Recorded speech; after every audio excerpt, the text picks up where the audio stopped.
It's not often in cybersecurity you get these unicorn controls, which are both a reduction in costs and significant improvement in security and reduction of risk to an organization or an enterprise. Over my career, there's one that continually comes up and surprisingly is continually not exploited by a lot of organizations. I think this is a control that can kind of universally be applied to provide really significant reduction in likelihood and impact risk, and also into the cost of operation of the business. And that is decommissioning systems and getting rid of data you don't need.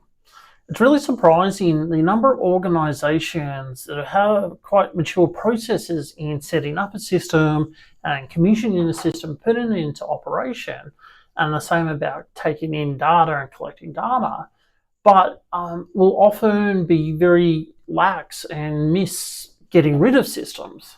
A lot of organizations will put a system in place and never actually have a plan on when they're going to decommission or how they're going to decommission it. This results in quite often organizations having these large orphaned fleets of servers that don't have a clear purpose, aren't providing a substantial amount of value to the business, and for the large part are one of the most vulnerable ways into the business because they're often on older servers, older operating systems, older applications are not being patched, potentially out of support, and end-of-life products. I worked with one particular entity that got rid of 600 servers purely by doing an audit and having a look at what servers they had and what weren't being used. And they were very, very mature in looking in establishing servers, but they had never actually allocated the job to anyone of getting rid of systems that they don't need anymore. So I think nearly every organization on the planet should have visibility to what systems and servers they have, and should look at them at least once a year to go, do we need this system? Is it still providing value to the organization? Is it helping us deliver on our mission and our purpose?